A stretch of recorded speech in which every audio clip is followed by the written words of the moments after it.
기독교 강요 2권 제2장 5번째 의지와 자유에 대한 이견들. 통상 그들은 하나님 나라에 명백하게 공개되지 않는 중간적인 것들을 인간의 자유로운 계획 아래 분류하지만 참된 의의는 하나님의 특별한 은혜와 영적인 중생에 돌린다. 이를 밝히기 위해 이방인들의 소명이라는 작품의 저자는 첫째, 의식적 의지, 둘째, 동물적 의지, 셋째, 영적 의지, 이 세 가지 의지에 대해서 거론하면서 처음 두 가지의 것은 사람에게 자유롭게 부여되나 마지막 것은 사람 안에서의 성령의 역사라고 가르친다. 이것이 사실인지의 여부는 해당 주제를 다루는 자리에서 논하도록 한다. 지금은 다른 사람들의 견해들을 반박하지 않고 간단하게 되돌아보려고만 한다. 따라서 그 저술가들이 자유의지에 대해서 논할 때 국가적이거나 외부적인 행위들에 관련하여 어떤 의미가 있는지를 살펴보는 것이 아니라 하나님의 법에 순종하는 데 어떤 의미가 있는지를 우선적으로 탐구할 것이다. 그러나 나는 후자의 질문을 주요하게 여긴다고 해서 전자가 전부 무시되어서는 안 된다고 생각한다. 여기 글들을 통하여 나는 내 최상의 논리를 서술하게 되기를 소망한다. 주지하는 바와 같이 스콜라 학파는 세 가지 자유를 구분하는데 첫째, 필연성으로부터 자유, 둘째, 죄로부터의 자유, 셋째, 비참함으로부터의 자유이다. 첫째 것은 사람 안의 본성상 내재함으로 어떤 방식으로도 빼앗길 수 없다. 그러나 나머지 두 가지는 죄로 말미암아 상실되었다. 나는 필연성이 강제와 무모하게 혼합되지 않는 한에 있어서 이 구별을 기꺼이 받아들인다. 그 차이의 정도와 그것을 고려하는 것이 얼마나 필요한지에 대해서는 다른 곳에서 드러날 것이다. 여섯 번째, 그나마 좀 더 건전했던 스콜라주의자들의 오류. 이것이 받아들여진다면 오직 택함 받은 자들에게만 중생을 통해 부여되는 은혜, 진정 그 특별한 은혜의 도움 없이 자유의지만으로는 사람이 선행을 하게끔 할 수 없다는 사실은 논쟁의 여지가 없다. 은혜가 모든 이에게 동일하게 차별 없이 부여된다고 중얼거리는 저 광신주의자들에 대해서 나는 시간을 허비할 마음이 없다. 그러나 사람이 선하게 행하는 기능을 완전히 박탈당했는지 혹은 작고 약하지만 여전히 어떠한 기능, 실로 그 자체로는 아무것도 할 수 없지만 은혜의 도움이 있다면 자기 몫을 감당할 수 있는 무슨 기능이 남아있는지에 대해서는 아직 분명하지 않다. 명제집의 교사는 이것을 밝히기 위하여 우리가 선행에 적합하게 되려면 두 가지 은혜가 필요하다라고 말한다. 그는 그 첫 번째를 역사하는 은혜라고 부른다. 이는 우리가 효과적으로 선을 원하도록 하는 은혜이다. 그리고 두 번째를 협력하는 은혜라고 부른다. 이는 선한 의지를 뒤따르며 도움을 주는 은혜이다. 내가 이러한 구분을 싫어하는 것은 그가 선을 위한 효과적인 욕구를 하나님의 은혜에 돌리면서 사람이 그 자신의 본성상 비록 비효과적이기는 하지만 선을 추구하고 있다는 사실을 암시하고 있기 때문이다. 같은 맥락에서 베르나르투스는 선한 의지는 하나님의 작품이라고 주장하면서도 하나님은 이러한 종류의 선한 의지를 추구하는 고유한 동기를 사람에게 양보하신다고 선언한다. 롬바르두스는 이러한 구분을 아우구스티누스에게서 취한 것처럼 보이기를 원하지만 이것은 아우구스티누스의 생각과는 아주 동떨어진 것이다. 두 번째 부분에 있어서도 그 모호함이 나를 괴롭히는데 부패한 해석이 그것으로부터 야기되었기 때문이다. 그들은 우리가 하나님의 2차적 은혜와 협력하여 첫 번째 은혜를 물리침으로 그것을 비효과적으로 만들거나 또는 첫 번째 은혜에 순종하여 따름으로 그것을 확정하거나 하는 것을 우리의 권리라고 생각했다. 이방인들의 소명이라는 작품의 저자는 이를 다음과 같이 표현한다. 이성의 판단을 사용하는 자들에게는 은혜를 버리는 것이 자유이므로 그들이 은혜를 버리지 않았다는 것은 상급이다. 성령의 합력이 없이 행해질 수 없었던 것은 그것을 자기들의 의지로 행할 수 없었던 자들에게는 공로로 여겨진다. 내가 이 두 가지 점을 지나가면서 알리고자 마음먹은 것은 좀 더 건전했던 스콜라주의자들과도 내가 얼마나 많이 불일치하는지 나의 독자인 당신이 깨닫도록 하기 위함이다. 보다 최근의 개병가들은 고대에서 더 멀리 떨어져 있기 때문에 훨씬 더 현격하게 나와 차이가 있다. 그러나 우리는 이 같은 구분을 통해서 어떤 방식으로 그들이 자유의지를 사람에게 부여하는지를 이해하게 된다. 왜냐하면 룸바르두스는 우리가 동등하게 선과 악을 행하거나 생각할 수 있다는 점에서가 아니라 단지 우리가 강제로부터 해방되었다는 점에서 자유의지를 가진다고 궁극적으로 공표하고 있기 때문이다. 그에 따르면 비록 우리가 사악하고 죄의 노예이며 죄를 짓는 것 그 이상으로 아무것도 할 수 없다고 하더라도 이 자유는 방해를 받지 않는다. 7번째, 사람이 자유로운 선택으로 행악함을 지적한다고 해서 자유의지를 인정하는 논거가 될 수 없음. 이 경우 사람은 선과 악에 대한 자유로운 선택권을 동등하게 가지고 있기 때문이 아니라 강요에 의해서가 아닌 의지에 의해서 사악하게 행하기 때문에 이러한 종류의 자유의지를 가지고 있다고 일컬어질 것이다. 잘 보여주었지만 이토록 사소한 사안에 그토록 고상한 자유의지라는 이름을 새길 무슨 명분이라도 있는가? 실로 사람은 강제로 죄를 섬기는 것이 아니라 자원에서 노예가 되어 자기 의지를 죄의 족쇄에 묶이도록 한다니 그 얼마나 대단한 자유인가. 참으로 나는 말다툼을 싫어한다. 그것으로 인하여 교회가 괜한 괴로움을 당하기 때문이다. 그러나 나는 불합리한 어떤 것, 특별히 위험한 오류를 유발시키는 어떤 것이 퍼져나가도록 하는 말들을 피하기 위하여 이를 종교적으로 헤아리고자 한다. 그러나 자유의지가 사람에게 돌려진다는 말을 듣게 되자마자 우리가 자기 마음과 의지의 주인이고 자기 힘으로 선과 악 어느 편으로든 향할 수 있다고 상상하지 않는 사람이 과연 몇 명이나 있을지 나는 묻고자 한다. 그럼에도 불구하고 혹자는 만약 일반인이 그 의미에 대해서 세심한 경고를 받게 되면 이런 종류의 위험이 제거될 것이라고 말할 것이다. 사람의 천성은 자발적으로 거짓에 기우는 경향이 있어서 다수의 말들을 통하여 진리를 이끌어내기보다 더 짧은 단어에서 오류를 불러내는 데 더 기민하다.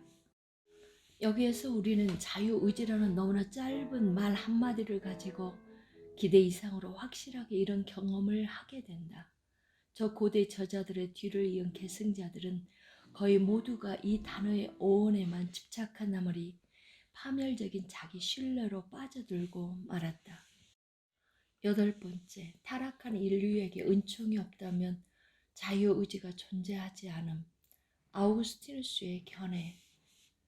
교부들의 권위에 우리가 감동을 받은 것은 단지 그들이 자유의지라는 말을 줄곧 자기들의 입에 올리기 때문이 아니라 그렇게 하는 동시에 그것의 용례가 어떠함을 선포해 주고 있기 때문이다. 그 첫 번째 자리에 아우구스티누스가 있다. 그는 추호의 의심도 없이 자유의지를 노예라고 부른다. 그리고 다른 곳에서 자유의지가 없음을 내세워 자기의 행위에 대한 책임을 지지 않으려고 하는 자들에 대해서 맹렬하게 화를 낸다. 누구도 감히 자유의지를 부정함으로 죄를 변명하기를 원하지 말라. 라는 이 말은 그의 뜻에서 주어진 것이다. 다음에 보듯이 다른 여러 곳에서 그와 같은 맥락의 말을 한다. 여기에는 그의 분명한 고백이 있다. 성령이 없다면 사람의 의지는 자유롭지 않다. 왜냐하면 그것은 속박하고 지배하는 욕심 아래에 놓여 있기 때문이다. 또한 그 의지가 그것이 빠져든 악에 지배되었을 때에 사람의 본성은 그 자유의 흠결을 갖기 시작하였다. 또한 사람이 자유의지를 나쁘게 사용하였을 때에 자기 자신과 자기의 의지가 모두 파멸되었다. 또한 자유의지는 예속되어서 의에 이르는 것이 될 수 없다. 또한 하나님의 은혜가 자유롭게 하지 않는 것은 자유롭지 않을 것이다. 또한 하나님의 의는 율법이 명령하고 사람이 마치 자기 힘으로 행하듯이 할 때가 아니라 자유롭지 않았던 의지가 성령이 도우심으로 하나님에 의해서 자유롭게 되어 순종할 때에 성취된다. 또한 아우구스티누스는 사람은 조성될 때에 자유의지에 큰 힘을 받았으나 죄를 지음으로써 그것을 잃어버렸다라고 어느 곳에서 단언한다. 이 간단한 말에 자유의지가 자유를 잃고 노예가 된 모든 원인이 죄라는 사실이 뚜렷이 천명되어 있다. 그렇기 때문에 이제 자유의지를 다시 구성하려고 은혜가 필히 있어야 한다. 은혜가 없는 곳에는 자유의지가 없다. 이를 받아들이지 않는 자들에 대한 신랄한 비평이 아래에 주어진다. 도대체 왜 비참한 사람들은 자유롭게 되기도 전에 자유의지에 대해서 감히 자랑하거나 아니면 이미 자유롭게 된 후에는 자기들의 능력에 대해서 자랑하거나 하는가? 여하튼 그들은 자유의지라는 이름 자체가 자유라는 뜻을 지니고 있다는 사실에 주의를 기울이지 않는다. 주의 영이 계신 곳에는 자유가 있느니라. 이로 보건대 그들의 죄의 노예라면 왜 그들은 자유의지를 자랑하는가? 사람은 자기를 정복한 자의 노예가 되는 바, 그렇게 해서 그들이 자유롭게 되었다면 왜 그들은 자기들의 노력을 통해 자유롭게 된 것처럼 자랑하는가? 아니면 그들은 너무나 자유가 넘쳐서 나를 떠나서는 너희가 아무것도 할 수 없음이라 라고 말하시는 분의 노예가 되기를 원치 않는 것인가? 아우구스티누스는 어느 곳에서 자유의지가 존재한다고 해서 결코 그것이 자유롭게 된 것은 아닌 바, 그것은 의에 대해서는 자유로우나 죄에 대해서는 노예이다 라고 말하는데, 마치 자유의지라는 말을 사용하는 것에 대해 조롱을 하는 것처럼 보인다. 그리고 또 다른 곳에서는 사람은 의지의 결단에 의하지 않고서는 의로부터 자유로울 수 없고 구주의 은혜에 의하지 않고서는 죄로부터 자유로울 수 없다 라고 말하면서 사람들이 칭하는 자유의지가 단지 의로부터 해방이나 석방에 불과하다고 경멸하고 있는 듯하다. 만약 어떤 사람이 아무 오해에 빠짐이 없이 자유의지라는 말을 사용할 수 있다면 나는 이런 설명으로 그를 성가시게 할 마음이 없다. 자유의지라는 말을 지니고 있으면 교회에 큰 위험이 생길 수밖에 없으나 그것이 없어진다면 교회에 큰 유익이 될 것이라고 나는 생각한다.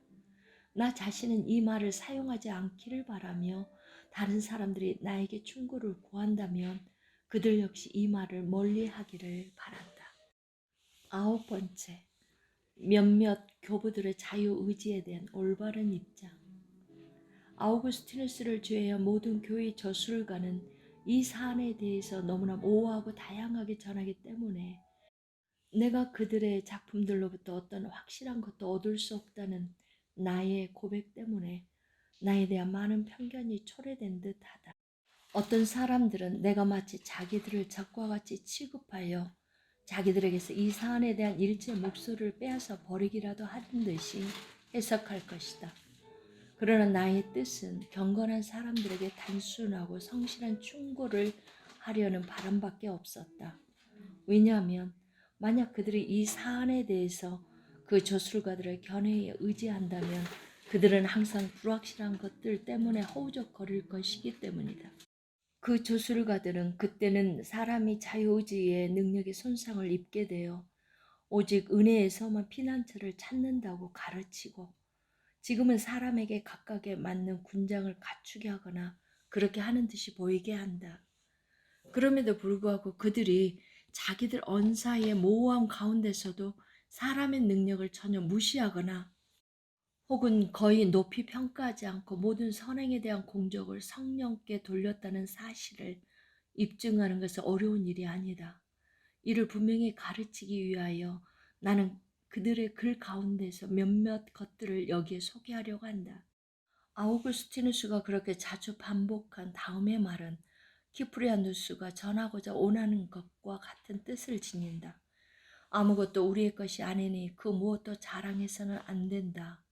이는 사람은 전적으로 자기를 비우고 하나님께 의지하는 것을 배워야 한다는 것이 아니고 무엇이겠는가.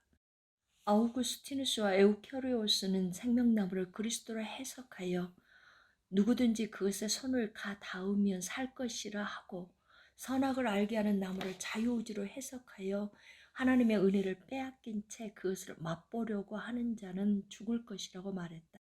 그러면 그들이 말한 것의 의미는 무엇인가? 크리소스토무스가 모든 사람은 본성상 죄인일 뿐만 아니라 전부가 죄다 라고 말할 때 그 뜻하는 바가 무엇인가?